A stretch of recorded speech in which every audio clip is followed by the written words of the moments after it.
Thanks for coming. I want to talk about something that I think is really the most fundamental element to getting things done. It's the signal-to-noise ratio. The human brain is fundamentally a filtering machine. You're doing it right now. You're sitting here. You're filtering out the hum of the air conditioning. You're filtering out the person next to you breathing or a cough in the distance. You are trying consciously or unconsciously to focus on my words. You're trying to find the signal. Your brain is constantly asking, is this important? Is this information relevant to my survival? Is it interesting? Should I store it? It's a filtering mechanism. The problem is, in the modern world, we are overloaded. We are being bombarded with just a staggering amount of information, a staggering amount of input, billions of bits per second. We are not lacking data. We are lacking clarity. We scroll endlessly. We consume 20 opinions before forming our own. We join meetings that accomplish nothing. We track metrics that don't actually move the needle. And somewhere in all that noise, we lose the signal. If the signal is the music, the symphony, then the noise is the static, the hum, the hiss. It makes the music inaudible. Most of the world, most companies, most organizations, they are operating in pure static. They are completely lost. They focus on media rumors. They focus on fleeting trends. They focus on what their competitor is doing and try to copy it. They focus on the daily stock price. They focus on office politics. All of that is noise. And they ignore the signal. What is the signal? The signal is what actually matters. Product improvement, fundamental truth, physics, the core value you are providing. The signal comes from within, from your own understanding, while the noise comes from the outside. It's exogenous. The signal is the music, the static. Some people, the outliers, they are obsessed with filtering it. Steve Jobs, he was a master of this. Someone, Kevin O'Leary, I think, said that Steve Jobs was 80% signal, 20% noise. He had an incredible ability to identify the 3 to 5 things that had to be done in the next 18 hours. That was his vision of the signal, not the vision for next week or next month, today. Everything else, everything that got in the way of those 3 to 5 things was noise. And he was ruthless in cutting it out. And people say that I'm 100% signal. I don't think that's entirely true. I try to be 100% signal. It's extremely difficult. It requires relentless discipline because the noise, it's very seductive. It seems important. Noise can be saying hi to a friend or worrying about your family or playing the guitar. And filtering out noise relentlessly, it makes you socially awkward. Why? Because so many social interactions are, frankly, low signal protocols. They are noise pretending to be signal. They are social conventions designed to make people feel comfortable, but they don't necessarily convey core information. They are politeness loops that consume time and brain cycles that could have been spent on problem solving. When you are 100% focused on the signal, you tend to skip those protocols. And people, they find that disconcerting. And this is the key point. If you want to do things that seem impossible, if you want to put humans on Mars or transition the world's entire energy infrastructure, you cannot afford to be distracted by noise. You must have a ruthless filter. Otherwise, the noise wins. The static drowns out the music. Most companies, they fail. They fail because they have a 50/50 signal-to-noise ratio, or worse.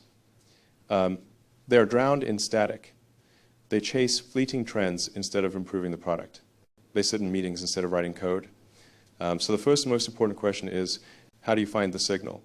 In a world full of misinformation and opinions and convention and repetition, how do you find the truth? The algorithm for truth first principles. There are fundamentally 2 ways to think. The way most people and most organizations operate is by reasoning, by analogy. What does that mean?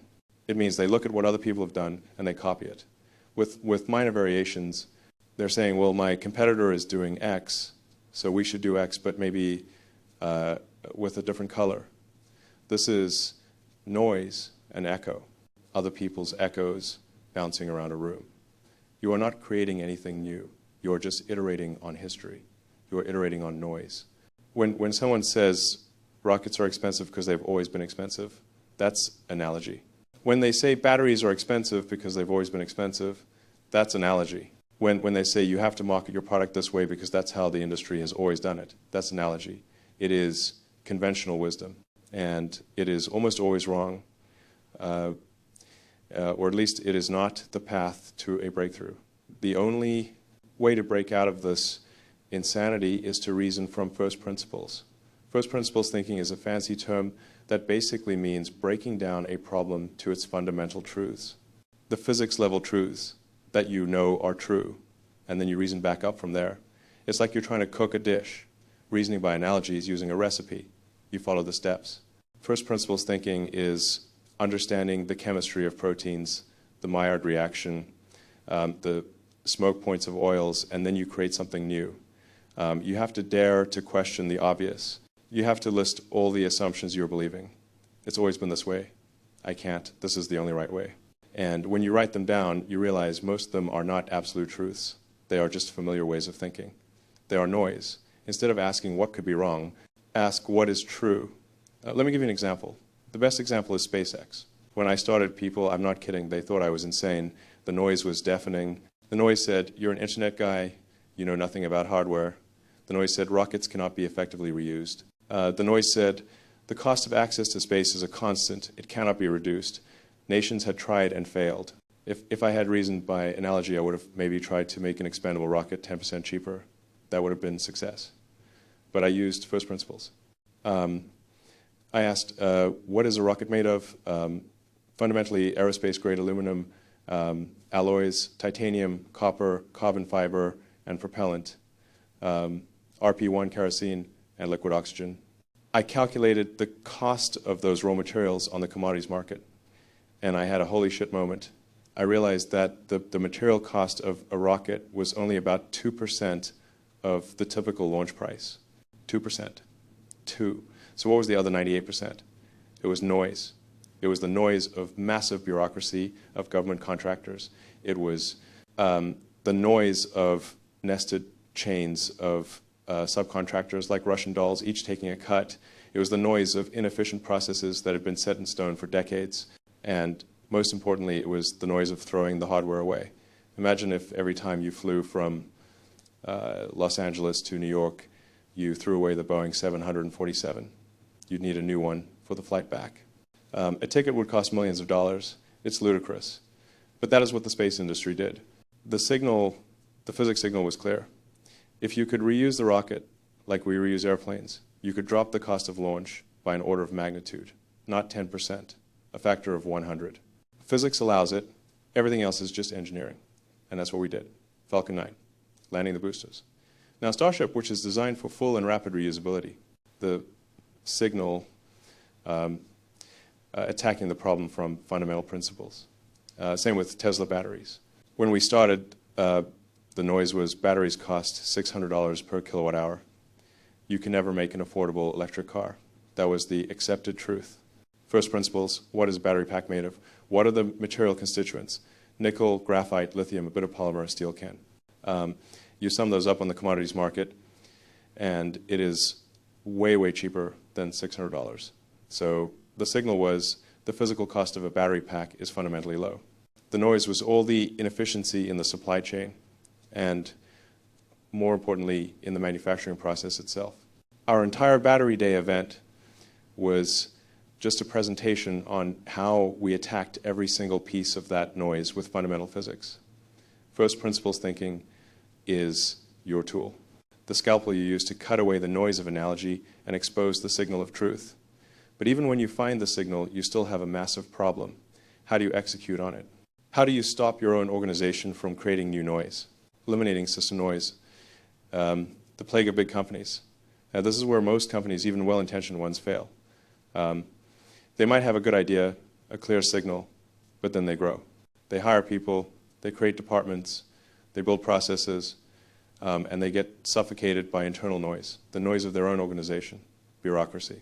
A large company is inherently a machine designed to turn signal into noise, an information damper. It slows information, it distorts information. You have layers of management all playing the telephone game. A clear signal goes in one end and distorted noise comes out the other. Bureaucracy is the accumulation of rules and processes created to deal with problems that no longer exist. Historical noise fossilized into company policy. And the worst enemy of productivity, the single biggest noise generator, is the meeting. No, I'm serious. Excessive meetings are the plague of big companies. And they almost always get worse over time. They are where people gather to pretend to work. They're noise pretending to be signal. They feel productive, but they rarely move the needle. So at Tesla and at SpaceX, we have an operating system, very simple set of rules. They are noise filtering algorithms. I sent an email a few years ago. It somehow leaked, but it's pretty accurate. And the rules are very basic. Rule 1, eliminate meetings first. Get rid of all large meetings. Large meetings must be avoided. Unless you are absolutely certain they are providing value to the entire audience, in which case keep them very, very short. Do not schedule an hour-long meeting when it could be handled by an email. Second, get rid of frequent meetings. No frequent meetings, unless you're dealing with an extremely urgent matter. And as soon as that urgent matter is resolved, the meeting frequency must drop off precipitously. And third, this is the most important one, the one you should take home. Walk out of a meeting or drop off a call as soon as it is obvious you aren't adding value. Seriously, just get up and leave. It is not rude to leave. Rude to make someone stay and waste their time. That is rude. Your time is valuable. Their time is valuable. Do not waste it to adhere to a pointless social convention. Filtering noise in real time. Rule 2, break the chain of command. The next noise is bureaucracy, specifically the chain of command. Our rule, communication must travel via the shortest path necessary to get the job done, not through the chain of command. Most companies are structured like a caste system. If an engineer in Department A needs to talk to an engineer in Department Z, they have to talk to their manager, who talks to their director, who talks to a VP, who talks to another VP, who talks to another director, who talks to another manager, who finally talks to the person actually doing the work. Super dumb things will happen. It's insane. Think about it from an information theory perspective. Every node in that chain, every manager, is a point of latency, and more importantly, a point of noise injection. The information gets distorted. It gets filtered through that person's biases and agendas. The signal decays. It is a terrible architectural flaw. The solution is to allow free flow of information between all levels. Just walk over and talk. Allow direct peer-to-peer communication. A network will always outperform a hierarchy for signal fidelity. Any manager who attempts to enforce chain of command communication will soon find themselves working elsewhere. Rule 3. Jargon is noise. Don't use acronyms. Don't use nonsense words for objects, software, or processes. I hate acronyms. Anything that requires an explanation inhibits communication. It's like a lossy compression algorithm. It forces the other person's brain to stop. They have to decompress your term. They are wasting precious brain cycles that could have been used to think about the problem. We don't want people to have to memorize a glossary just to function at Tesla. It is noise, intellectual laziness, masquerading as exclusivity. Just speak plainly. Rule 4, dumb rules are noise. And finally, always, always pick common sense as your guide. If following a company rule is obviously ridiculous in a particular situation such that it would make a great Dilbert cartoon, then the rule should change. Don't follow rules blindly. Reasoning by analogy. It's the rule, so I must follow it. No. Follow the signal. Physics. Making the product better. Common sense. These rules, they are not cutesy management advice. They're a corporate operating system explicitly designed to maximize information bandwidth and minimize noise. They are engineering principles applied to human systems. Because if you don't actively fight the noise, it will win. The signal is the product a deep engineering dive. This is the most important part. It's easy to talk about signal and noise. It's abstract. But what does the signal look like in practice? For us at Tesla, at SpaceX, at Neuralink, the signal is the engineering. It's the product. It's the relentless improvement of the product. I want to go deep on some examples of what we consider signal and what we filtered out as noise. This is going to get a little technical, but the physics is real. Everything else is a form of fiction. The machine that builds the machine. When we were trying to ramp up Model 3 production, we went through production hell. It was excruciating. The reason was, for a long time, we were focused on the wrong signal. We were focused on the product, the car. We were trying to optimize the car. But the real signal, the real opportunity, was not the car. It was the factory. It was the machine that builds the machine. You see, with the car, you can improve it 5%, 10%. You can shave a little off the drag coefficient. But the potential for improvement in the manufacturing process itself is at least tenfold, an order of magnitude. So we shifted our thinking. We started thinking about the factory like a product, like a system on a chip. You have different components, but they are designed holistically to maximize output. What is the signal? Velocity. The speed of the production line. Density. How much can you produce in a given three-dimensional volume? What is the noise? Building by hand. Processes that aren't automated. Sprawling factories with slow production speeds. Most car factories, the best ones in the world, move at a speed of about 0.2 meters per second. 0.2 meters per second. It is slower than a tortoise. Seriously. The signal, the goal is what? A fast walking pace. About 1.5 meters per second. That is a 7x improvement. That is the signal. The speed of the factory, the gigafactory is the product, the machine that builds the machine. Everything else compared to the speed of that line is noise. The battery day teardown. Let's talk about batteries. As I said, the noise was batteries are expensive. The signal was physics allows them to be much cheaper. At our battery day, we didn't just make a marketing announcement. We laid out our 5-part engineering roadmap to attack the noise and achieve the signal.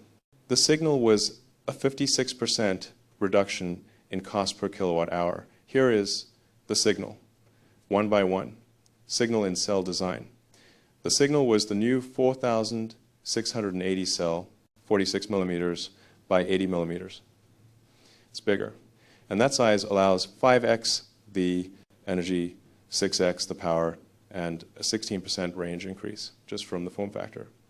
But the biggest signal was the tabless design. In a normal battery cell, you have a little tab, a little piece of metal that connects all the layers to the terminal. That tab is a manufacturing nightmare, a real pain in the ass, a bottleneck. It creates a lot of heat because all the electrons are trying to cram through that tiny pathway. It is noise, a component that causes complexity and heat. The 4,680 design is essentially tabless. It has a continuous path for the electrons. By removing the tab, we removed the noise. We simplified the physics. And that alone contributed a 14% reduction in cost per kilowatt hour. Signal in the cell factory.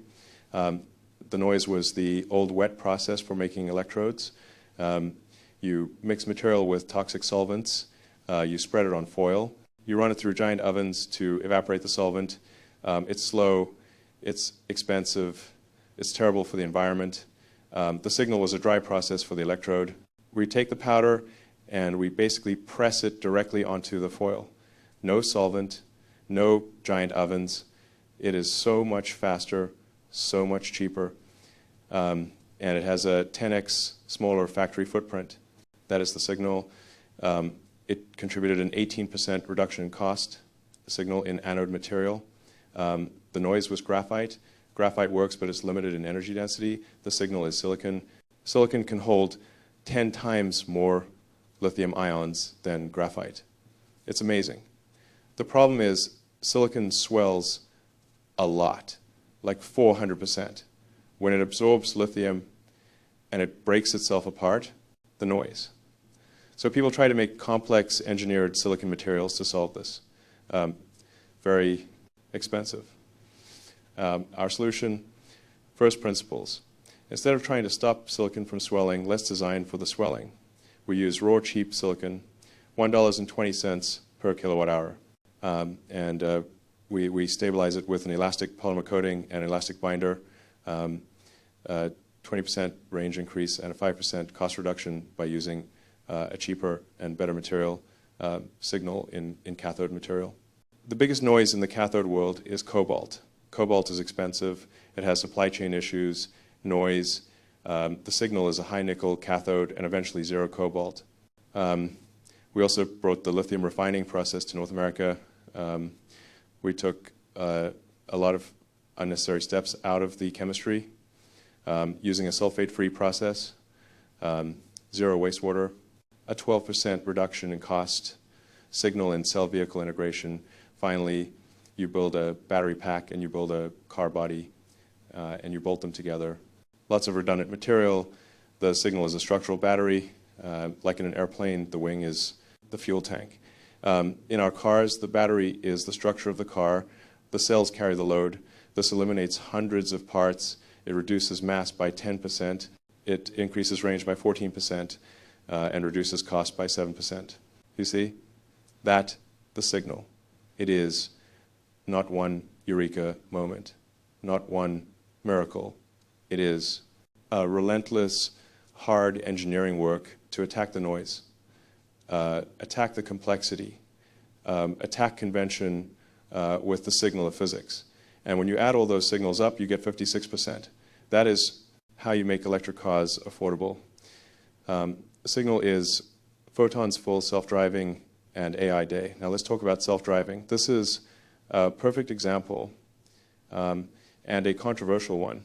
The noise in the autonomous space is extremely loud. You need LiDAR, you need radar, you need all these expensive sensors. That is conventional wisdom. Analogy. Well, other companies are using LiDAR, so we should too. But what does a human drive with? 2 eyes and a biological neural network. That's it. The entire surface of Earth is designed for vision. The signs, the road lines, the traffic lights, everything is vision-based. So we made a decision that people thought was insane. We removed radar. People, they went crazy. What are you doing? You're making the car less safe. But here is the problem. The thing that most people don't understand, radar is noise. Here is why. Radar gives one signal, and vision give another signal. And very often they disagree. The radar will see a metal overpass and think it's a stationary wall. The vision clearly sees it's a bridge you can drive under. The radar will phantom brake. It will see a soda can on the road and think it's a boulder. Now you have a problem.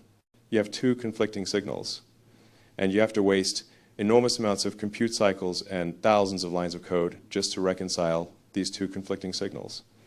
It's called sensor fusion, and it is a nightmare. You are desperately trying to fuse a false signal, a noisy signal, with the true signal. The real signal is photons vision. The world is 99.9% photons, so we bet on vision. We removed the noise, we removed the radar, and our entire AI Day event was basically a presentation on how we are processing that pure signal. We showed everyone everything. We opened the book. We showed them our 3D vector spaces, how our neural network takes the raw input from 8 cameras and creates an accurate 3D model of the world in real time, not a collection of 2D images. A true 3D space where every object is positioned. We showed them hydronets, how we have one network backbone and then multiple heads that predict different things like road lines, curbs, pedestrians, all at the same time. We showed them auto-labeling the machine that builds the machine for data. We had an army of 1,000-person data labeling team, but that is too slow. Noise. So we built AI tools to automatically label millions of video clips from our fleet.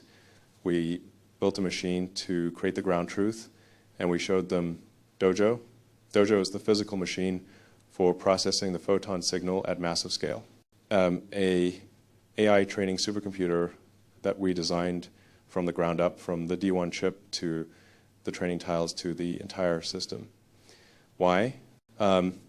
Because nothing out there could handle the sheer volume of video data we are collecting.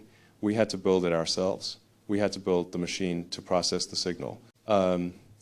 Signal in robotics, Optimus, and this brings us to Optimus. At AI Day, we introduced Optimus. The noise is, robots are clumsy. They're only for specific tasks in factories. Boston Dynamics has cool dance videos, but they're not useful. The signal is a general purpose robot that can navigate the real world. And the signal is that it uses the same FSD system, the same AI, the same dojo as the car. The world is designed for humans. So a robot that can operate in the human world needs to be human-shaped. 2 arms, 2 legs, eyes. But the key signal we are focused on is dexterity of the hand. The human hand is an engineering marvel. We have the robot now, it can fold laundry. It sounds boring, I know. But from a robotics perspective, it is extremely difficult. It requires delicate tactile feedback and fine motor control. What is the goal? What is the signal? The signal is replacing dangerous, repetitive, boring labor. All the jobs that humans don't want to do, the jobs that cause repetitive stress injuries or are just mind-numbing. That is the noise of physical labor. Optimus is the signal of a future where labor is a choice. Signal is neural spikes. And finally, Neuralink. This is perhaps the purest, deepest example of signal and noise. What is the signal? The signal is your intent, your thoughts, your consciousness. What is the noise? The noise is bandwidth. I'm talking to you right now. What is the data rate? Maybe a few hundred bits per second. Max typing with your thumbs on your phone is even slower. These are high noise, extremely low bandwidth output methods for your brain. You have a supercomputer in your skull and you're communicating with it through a coffee straw. Meanwhile, the real signal is the thousands, the millions of neural signals firing in your brain every millisecond. Neuralink is an attempt to go straight to the signal, 1,024 tiny electrodes, thinner than a human hair, implanted into your cortex, a custom ASIC chip that processes those neural signals in real time, and it decodes them into action, into intent, controlling a computer cursor, controlling a robotic arm. Our first patient, Noland Arbaugh, he's paralyzed. He can control a computer just by thinking. It is removing the noise of a damaged peripheral nervous system, removing the noise of fingers and tongues, and going straight to the signal of intent. That is, focus on the signal. The 5-step process for filtering engineering noise. So how do you do this systematically? At SpaceX and Tesla, we try to operate on an engineering process. A 5-step algorithm that we try to apply rigorously. It's basically an algorithm for filtering noise out of a product's design.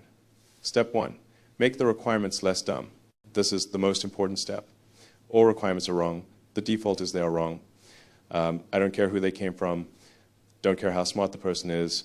In fact, requirements from a smart person are the most dangerous. Why? Because you are less likely to question them. You just assume they're right. Wrong. You must question every requirement. Where did this requirement come from? Does it make sense? Who asked for it? Every requirement must come with the name of a person, not a department. It cannot come from the legal department or the safety department. No, a person, a name. So you can go and talk to that person and ask them, why do you need this? You will be amazed how many requirements are obsolete or stupid or based on a false assumption. Requirements are noise. You must fight to find the real signal. Step 2, delete the part or process. This is my favorite part. The best part is no part. The best process is no process. Engineers are trapped in the mindset that their job is to design parts. No. Your job is to solve the problem. And the best way to solve the problem is often to make the problem disappear. If you are not adding parts back in at least 10% of the time, you are clearly not deleting enough. Everyone has a bias to add things just in case. Just in case is noise, fear, manifested in hardware. just delete it. I'll give you an example.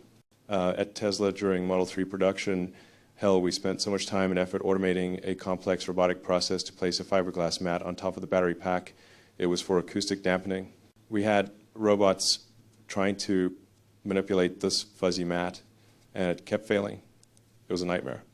And then we questioned the requirement, and we found out the mat was unnecessary. The car was quiet enough without it. We wasted months trying to automate something that should not have existed. We automated the noise. So step 2, delete it. Step 3, simplify or optimize. Only after you have tried your hardest to delete the part are you allowed to simplify it. And this is the trap. The most common error of a smart engineer is to optimize a thing that should not exist.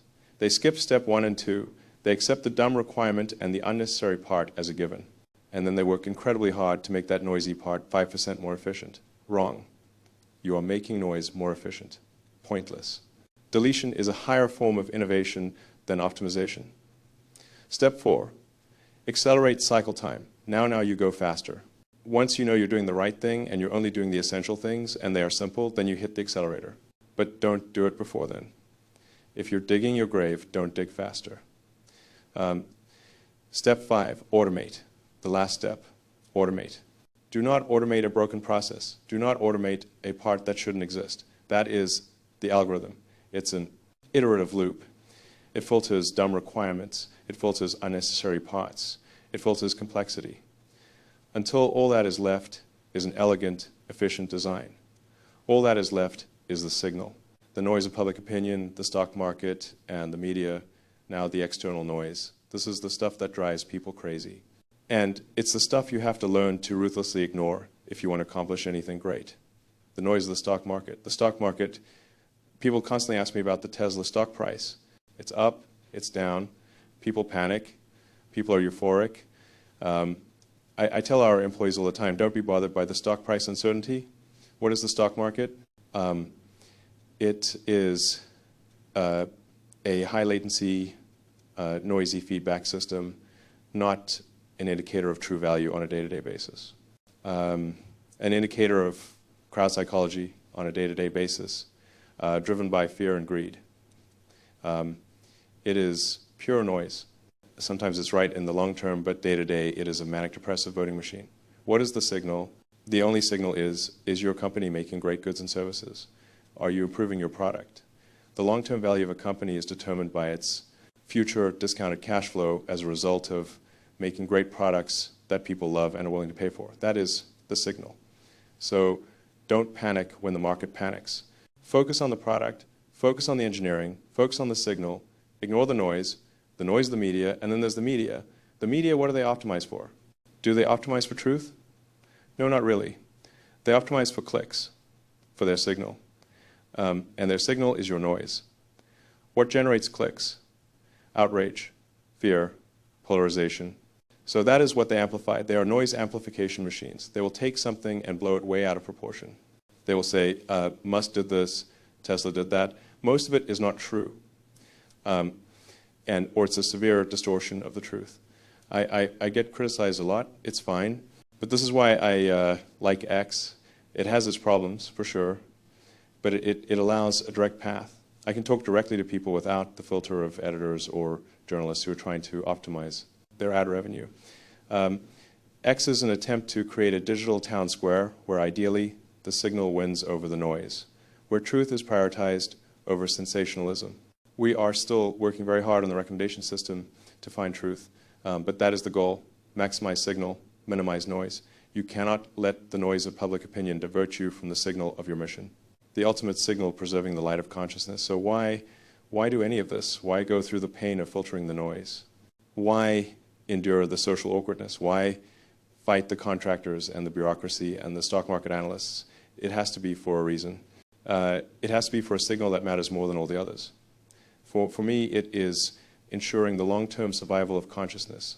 Think about the history of the universe, 13.8 billion years, and the history of Earth, 4.5 billion years, 4.5 billion years of silence, just bacteria, algae, unthinking animals. And then suddenly, in just a geological instant, a small light appeared, consciousness. self-awareness, the ability for the universe to know itself. This light, this consciousness, appears extremely rare. We see no evidence of it anywhere else, just here. As Carl Sagan said, we are the means for the cosmos to know itself. It is a single candle flickering weakly in a vast and drafty void. Our mission, our moral imperative is to keep that candle from being extinguished, to preserve the light of consciousness, and that is the ultimate signal. Everything else, everything is noise compared to that. And this is how all the companies tie together. They are not separate companies. They are a unified strategy to protect the signal. Tesla accelerate the world's transition to sustainable energy. Why? Because climate change is a self-inflicted noise, an existential threat we are creating for ourselves that could put out the candle. Tesla is insurance for consciousness on Earth. SpaceX make humanity a multiplanetary species. Why? Because sooner or later a catastrophe will happen. An asteroid, a supervolcano, a world war, something. The history of life on Earth is a series of extinction events. You cannot keep all your eggs in one basket. It's fundamental. SpaceX is life insurance for consciousness, creating a backup on another planet. Neuralink merge biological and machine intelligence. Why? Because there is a new threat we are creating. AI, superintelligence. If we create a superintelligent AI and we cannot keep up, we will be left behind like a house pet. The best case scenario. Neuralink is an attempt to increase our bandwidth to ensure that human consciousness is not drowned out by a new, more powerful signal that we are creating. So Tesla, SpaceX, Neuralink, they are a unified effort to filter the existential level noise and protect the civilization level signal. And that is what I want to leave you with. The world will constantly throw noise at you, 24 hours a day. Meetings, rumors, trends, fears, panics, criticism, the stock market. You must decide, what is your signal? What actually matters? What is your ultimate signal? Find it, build a filter for it, and filter out everything else. Thank you.